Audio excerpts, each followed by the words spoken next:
আওয়ামী নেতৃত্বাধীন সরকারের পতন ও এর পরবর্তী সময়ে দেশের রাজনৈতিক প্রেক্ষাপটকে নিরপেক্ষ অবস্থানে নিয়ে আসতে কাজ করে যাচ্ছে ডক্টর ইউনূসের নেতৃত্বাধীন অন্তর্বর্তী সরকার। কোনোভাবেই যেন রাষ্ট্রীয় ক্ষমতাকে কুক্ষিগত করে কোনো রাজনৈতিক দলের মধ্যে স্বৈরাচারী মনোভাব জেঁকে না বসে, তা নিয়ে ইতিমধ্যে কর্মপরিকল্পনা বাস্তবায়নের কাজও শুরু হয়েছে। এরই লক্ষ্যে অধ্যাপক আলী রিয়াজের নেতৃত্বাধীন সংবিধান সংস্কার কমিশন লিখিতভাবে সংবিধান সংস্কারের প্রস্তাব পাঠাতে অনুরোধ করেছেন রাজনৈতিক দলগুলোকে। তবে সংবিধান সংস্কারে দেশের বড় রাজনৈতিক দলগুলোর কেমন ভূমিকা থাকবে তা নিয়ে রাজনীতির ভিতর ও বাইরে চলছে জোর আলোচনা। যদিও দ্বিকক্ষ বিশিষ্ট সংসদ প্রবর্তন, তত্ত্বাবধায়ক সরকার ব্যবস্থা পুনঃস্থাপন, রাষ্ট্রপতি ও প্রধানমন্ত্রীর ক্ষমতার ভারসাম্য আনা সহ সংবিধানের একগুচ্ছ সংস্কার প্রস্তাব চূড়ান্ত করেছে বিএনপি। তবে বৃহৎ পরিসরে সংবিধান সংস্কারে কি ভাবছে দেশের রাজনীতিতে বড় ভূমিকায় থাকা এই দলটি? গেল বৃহস্পতিবার 21 নভেম্বর রাতে বিএনপির স্থায়ী কমিটির এক সভায় দলীয় সংস্কার কমিটিগুলোর কাজের অগ্রগতির বিষয় ছাড়াও অন্তর্বর্তী সরকারের গঠিত সংস্কার কমিশনগুলোর কাজ নিয়ে আলোচনা করা হয়।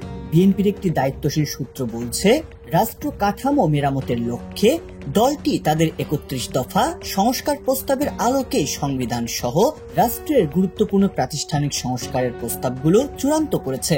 এর মধ্যে দ্বিকক্ষ বিশিষ্ট সংসদ প্রবর্তন, এক ব্যক্তির 2 মেয়াদের বেশি প্রধানমন্ত্রী না থাকা, তত্ত্বাবধায়ক সরকার ব্যবস্থা পুনঃস্থাপন ও প্রধানমন্ত্রী রাষ্ট্রপতির ক্ষমতার মধ্যে ভারসাম্য আনার বিষয়গুলো গুরুত্ব পেয়েছে। একই সঙ্গে সাম্য, মানবিক মর্যাদা ও ন্যায় বিচার, এই 3 বিষয়কে সংবিধানের মূলনীতি ঘোষণা করার পাশাপাশি আনুপাতিক নির্বাচন পদ্ধতিতে না যাওয়ার প্রস্তাবও ঠাঁই পেয়েছে। আগামী 25 নভেম্বর পর্যন্ত সংবিধান সংস্কারের বিষয়ে আগ্রহী ব্যক্তি বা সংগঠনের পরামর্শ, মতামত ও প্রস্তাব দেওয়ার সুযোগ রেখেছে সংবিধান সংস্কার কমিশন। এরপরই তারা রাজনৈতিক দলগুলোর সঙ্গে সংলাপে বসবে। আর 31 ডিসেম্বরের মধ্যেই এই কমিশনগুলোর প্রতিবেদন সরকারের কাছে জমা দেওয়ার কথা রয়েছে। বিএনপি সংস্কার কমিটিগুলো তৈরি করা প্রতিবেদন বা প্রস্তাবগুলো সরকার গঠিত 6 সংস্কার কমিশনের কাছে জমা দেবে। তবে দলটির নেতারা বলছেন, আওয়ামী লীগ সরকারের বিরুদ্ধে যুগপৎ আন্দোলনের শরিক দল ও জোটগুলোর সঙ্গে আলোচনা করে বিএনপি যে 31 দফা সংস্কার প্রস্তাব দিয়েছিল তার ভিত্তিতে সংস্কার করা প্রয়োজন বলে মনে করেন তারা।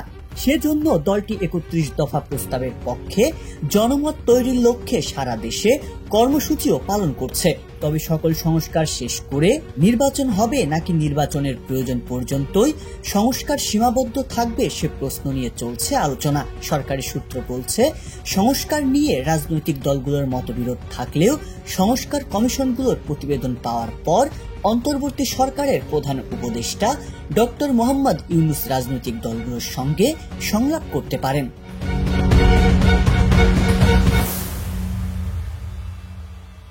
সংবাদ, ফিচার ও অনুষ্ঠানের জন্য ভিজিট করুন সংবাদ প্রকাশের ওয়েবসাইট এবং যুক্ত থাকুন ফেসবুক পেজ ও ইউটিউব চ্যানেলের সঙ্গে।